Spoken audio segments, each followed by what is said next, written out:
Oh, you right there, bud? You just hanging out? Let me help you down. Hello, I am Examo Games, and today I'm giving you my list of 20 top tips that I believe will really help your 7 days build thrive. Before I start, I want to quickly say that this list is assuming default settings and that you're not doing any challenge specific runs. If you are, it doesn't make this advice useless, just bear that in mind and apply nuance, which is a good habit generally in life. I've broken the tips up into 3 sections as the advice really changes on what stage of the game you're at.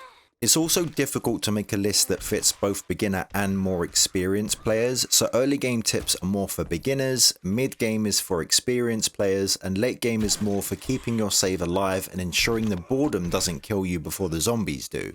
10 tips for early and 5 each for mid and late game. Remember, this is one guy's personal opinion on some good advice having played regularly for 10 years. This isn't a 7 days Bible, and it's fully open for interpretation, and everybody will have different opinions on what is and isn't important. Even I still learn things nowadays from time to time. I made a 10 best perks video, so I'll avoid repeating myself here. Check that video out for perk specific advice. So I'm not going to talk about perks, but this is more general game behaviors. On with the list then. 1. Hatch instead of a door. Your base is supposed to be your safe zone essentially, so treat it as such. Use a hatch instead of a door to stop zombies coming in, but keeping them easily hittable if they start trying to come in like an unwanted door salesman. 2. Live on the second floor and remove stairs. In case the hatch fails, put your storage and crafting stations on the second floor. I've Americanized this term, that's first floor to you fellow Brits. The zombies struggle to reach beyond the first 2 blocks, so placing a ladder on the 3rd block and upwards that leads to the next floor ensures the zombies don't have a way up to you, so long as you remember to destroy any other staircases or ways up.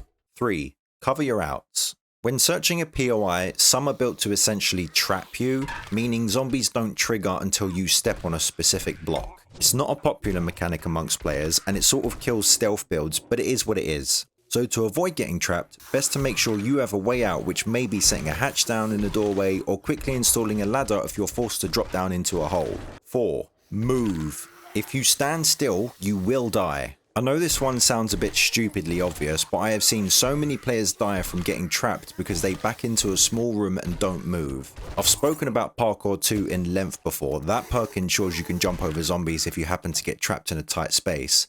And if you've ever watched my videos, you'll have seen me do that before. 5. Don't use guns in tight spaces. Avoid using guns in close quarters combat. I've lost count how many videos I've seen of people shooting zombies in the face close up. The zombies don't die fast enough, and then the player attempts to reload as they're getting hit and end up dying. You move slower when you reload. If you also pick up a concussion when getting hit, these 2 conditions will get you killed fast. Guns should really only ever be used to kill zombies for a safe distance or if you're out in the open.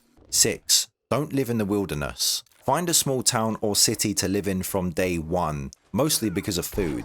Yes, there are the occasional extra zombies, but if you pick a POI in the middle of nowhere, you're doing too much traveling to get loot. Food and water will drain faster than you can collect it. I, for example, always pick a POI relatively close to a trader. 7. It's okay to spend jukes early. I did a whole video on using traders you can check out, but jukes are so easy to make. If you're hungry, just buy food. There are vending machines around town too. This is even easier if you're playing a no trader run, as all your jukes are then spent just on food and candies. 8. Heat attracts screamers.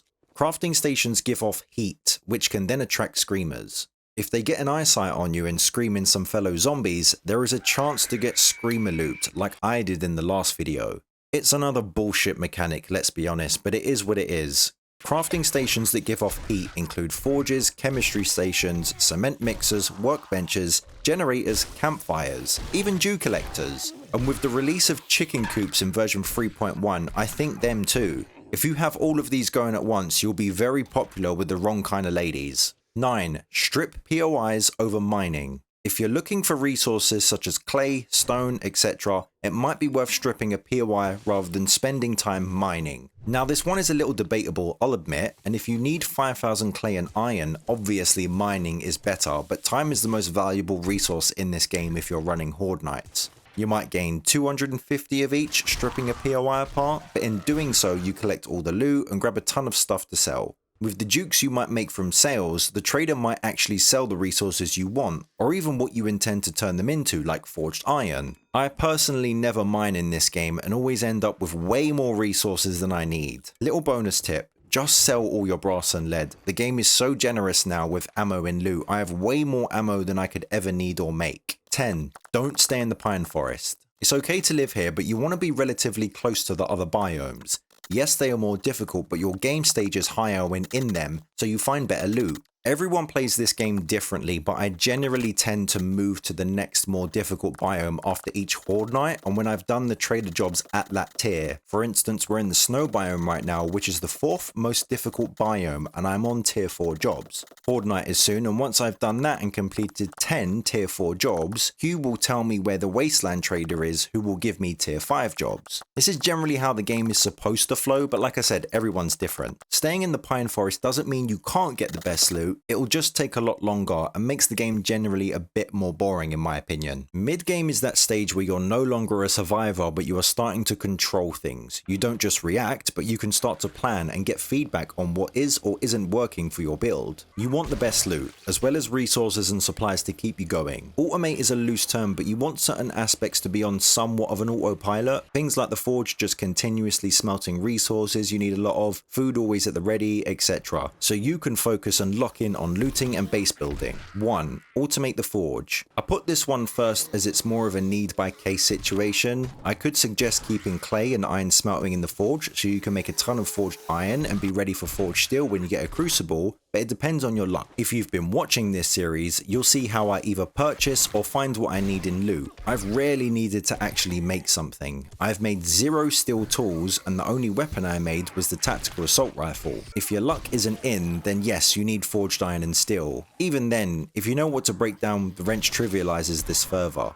So like I said, need by a case example tip. 2. Boiled meat. You've probably got raw meat, murky water and empty jars turning up in abundance now. Search enough kitchen cupboards and you'll unlock the boiled meat recipe fast enough. Boiled meat satisfies both food and a little thirst. So if you can make a bunch of these, they should cover you in a pinch when you're short of a meal. Again, sort of a need by case as the game's generous enough to give you plenty of food in POIs, or just buy some from the vending machine or trader. But yes, to the original point, if you're gonna make anything, make boiled meat at the least until you have more food ingredients than you know what to do with. 3. Maximize melee. By now, your melee weapon should be your primary focus. And I mean both sinking points into complementary perks as well as finding books to upgrade to higher tiers. Now with the system of additional stat boosts to individual weapons and tools, the game's never been more generous in offering you choices to go into overdrive. If you're going into more difficult biomes, a primitive stone weapon isn't going to cut it against a couple of ferals or even a radiated zombie or two. You should be looking to blast through iron tier melee weapons and into steel ASAP.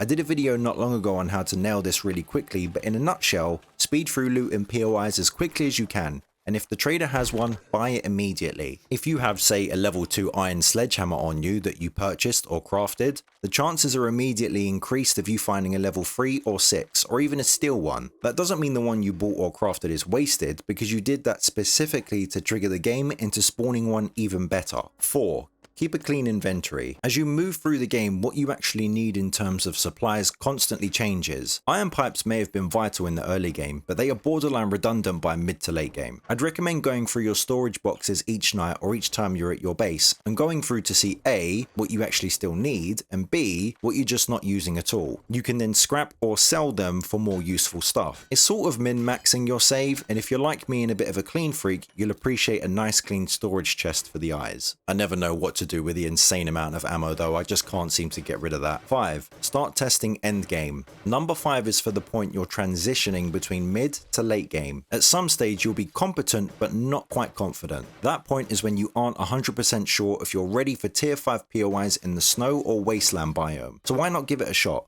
Run one. Even if you're on tier 3 POI jobs, you can always duck out if you realize it's a bit too soon. If you can handle one, then you know you're ready to move up. This advice works at any stage of the game in all honesty.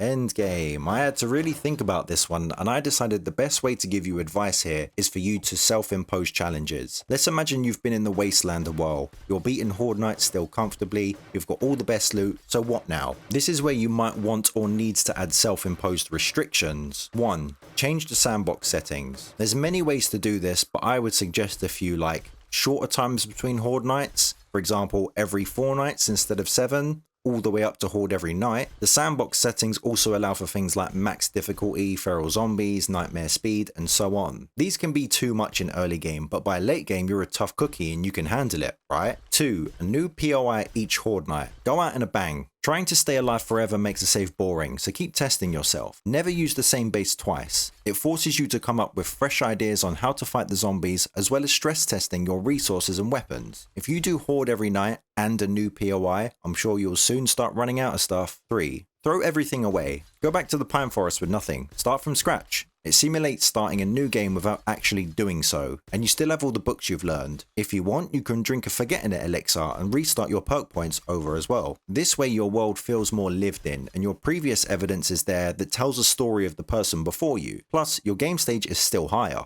so it will be more difficult than a fresh save file. If all of these other reasons either are done and exhausted or just aren't appealing, go full beans. Turn a tier 5 POI into a horde megabase, design it how you want, hell, even cheat in resources. Change it to max difficulty, use dev commands to change the day to 7000 and end things on the most epic battles possible. Bonus, change the day-night cycle so that nights are as long as possible. That horde night is going to exhaust everything you've got. If you win, congrats, you beat the game. I got nothing else for you. 5. Restart on max realism. 3.0 introduces some amazing sandbox options. You can fiddle with all sorts of details. Why not try a permadeath run on max realism? Of course, what that realism looks like is up to you, but certain items would be a no-no in real life, so why not do the same in game? Would you really find a bunch of bullets in a restaurant kitchen? Extremely unlikely. Would you eat a random blueberry pie you found a month of the outbreak? No thanks. It's worth spending a bit of time going through sandbox options and just thinking about each one. You can change the loot abundance of very specific things like food, ammo, etc. It's all about creating a fun challenge at the end of the day.